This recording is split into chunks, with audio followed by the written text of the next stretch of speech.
राधा जी एक आम मध्य वर्गीय परिवार की मुखिया थी।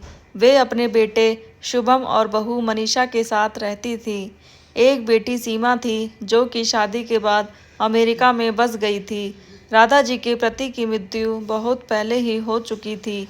शुभम और मनीषा की शादी को 5 साल हो गए थे, लेकिन अब तक उनकी कोई संतान नहीं थी। राधा जी की बहू मनीषा भी जॉब करती थी, जो कि राधा जी को बिल्कुल भी नहीं सुहाता था। वे जल्द से जल्द दादी बनना चाहती थी, लेकिन मनीषा और शुभम यह अच्छी तरह से जानते थे कि अभी मनीषा का जॉब करना कितना ज़रूरी था। राधा जी अपने बेटे शुभम से इस बारे में बात करती तो शुभम किसी न किसी बहाने से बात को टाल देता था, लेकिन वे मनीषा को ही परेशान करने के बहाने ढूंढती रहती थी ताकि वह अपने जॉब छोड़ दे। और अभी कोरोना काल में तो मानो उनके मन की मुराद ही पूरी हो गई थी। हालांकि वे दिल की बुरी नहीं थी, लेकिन पोते की चाह में वे ना चाहते हुए भी ऐसा कर जाती थी। अपनी हम उम्र सहेलियों को दादी बनते देखकर उनका मन दुखी हो जाता था। उस दिन भी घर में ऐसा ही कुछ हुआ। ऑफिस में काम की वजह से मनीषा देर तक सोती रही और राधा जी को अच्छा खासा मौका मिल गया। ये क्या बहू, अभी तक सो रही हो? पता है सुबह के 10 बज गए हैं। शुभम भी बेचारा कब से उठकर ऑफिस के काम पर लग गया है और तुम हो कि अभी तक सोई पड़ी हो। चलो अब उठकर सबके लिए चाय नाश्ता बना लो। मुझसे कुछ हो नहीं पाता है, वरना मैं तो तुम्हारे भरोसे कभी ना रहती, खुद ही सब कर लेती। सारी मौजी वह देर रात तक काम चलता रहा, इसलिए सुबह सुबह ही सो पाई थी, इसलिए समय का पता ही नहीं चला। आप चलिए, मैं जल्दी से आती हूँ। हाँ हाँ ठीक है, मेरा कुछ नहीं, पर शुभम को देख लो, उसे कुछ चाहिए तो नहीं? कब से उठा है बेचारा। हे भगवान, मुझे जल्दी से ठीक कर दे ताकि मैं भी अपने बेटे का ध्यान रख सकूं। राधा जी ने नाटकीय अंदाज में कहा। राधा जी ने अपनी बहू मनीषा को उठाते हुए कहा। मनीषा ने घड़ी देखी तो वाकई 10 बज गए थे। आज उसकी आंख कैसे नहीं खुली। वह जल्दी जल्दी अपने काम निपटाकर हॉल में आई तो शुभम अपने लैपटॉप के साथ ऑफिस के काम कर रहा था। उसने किचन में जाकर चाय नाश्ता बनाया और फिर रात के बर्तन साफ किए और झाड़ू पोंछा करके नहाने चली गई। दरअसल कोरोना वायरस की बढ़ती बीमारी की वजह से शहर में पूरी तरह लॉकडाउन किया गया था, इसलिए काम वाली बाई भी नहीं आ रही थी। मनीषा खुद एक इंटरनेशनल कंपनी में काम करती थी। उसका ऑफिस टाइम निश्चित नहीं होता था, अधिकतर उसे रात में देर तक काम करना होता था। कल भी उसका काम देर तक चलता रहा, इसलिए वह देर तक सोती रही। मनीषा नहाकर आई तो देखा कि उसकी सास अपने कमरे में अपनी सहेली से फ़ोन पर बात कर रही थी। बातचीत में अपना नाम सुनकर मनीषा सास की बात सुनने लगी। अरे शारदा, तुम भी अपनी बहू को ज़्यादा सर पर मत बैठाओ। बहू को ज़्यादा उड़ने दोगी तो कल को अपनी नौकरी के चक्कर में वह तुम्हें भी घर से नौकरानी बनाकर छोड़ेगी। मैं तो भाई शुरू से ही मनीषा की नौकरी करने के खिलाफ थी।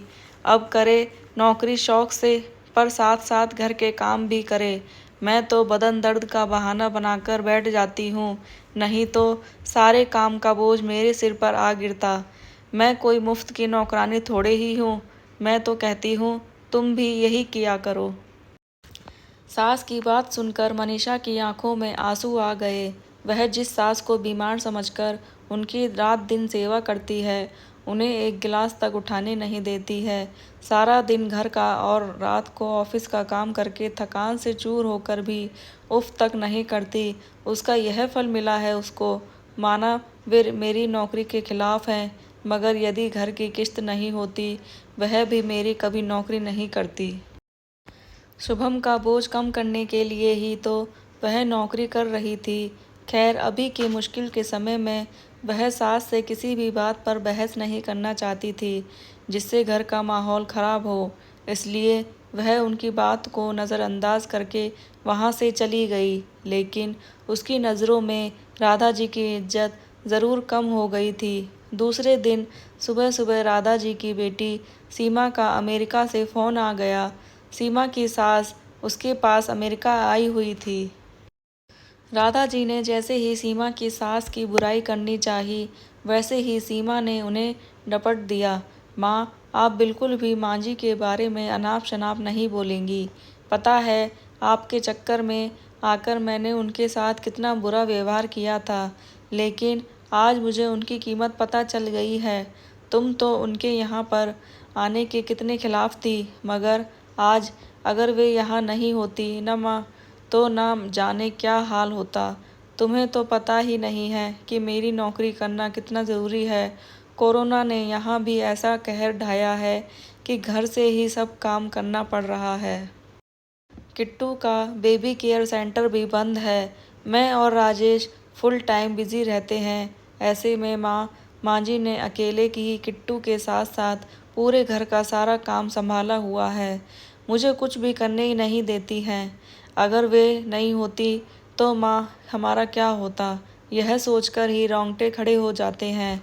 सच में माँ, वे कोई साधारण महिला नहीं है, बल्कि मेरे लिए तो देवी के समान है। मेरे इतना अपमान करने के बावजूद। और सीमा रोने लगी। उसने फ़ोन कट कर दिया। सीमा की बात सुनकर राधा जी की भी आंखें भर आईं। उन्हें अपनी भूल का एहसास हो गया था। मनीषा तो वाकई उनका कितना ख्याल रखती है। उनकी कड़वी से कड़वी बात का भी बुरा नहीं मानती, उल्टे जवाब भी नहीं देती है। वाकई अभी का समय तो एक दूसरे को हौसला देने का है, सारे गिले शिकवे भुलाकर एक दूसरे की मदद करने का है। तो फिर वे स्वार्थ में कैसे अंधी हो गई थी, इतना कैसे गिर गई थी कि ऐसे मुश्किल समय में भी अपने ही परिवार की सहायता नहीं कर सकती। उन्होंने उसी समय मनीषा को बुलाकर उसके सिर पर प्यार से हाथ फेरते हुए कहा, मनीषा, आज से घर के कामों की आधी जिम्मेदारी मेरी रहेगी। मैंने आज तक तुम्हें जो भी कहा और किया उसके लिए सॉरी। चलो अब तुम जाकर आराम करो, खाना मैं बना लूँगी।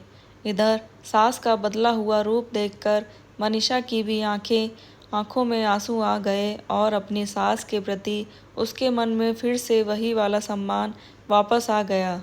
शायद हमारे जीवन में मुश्किल समय आता ही इसलिए है कि हमें एक दूसरे की अहमियत का पता चले। अपनी गलतियों का एहसास होने और आगे बढ़कर माफ़ी मांगने से वाकई इंसान छोटा नहीं बल्कि बहुत बड़ा हो जाता है।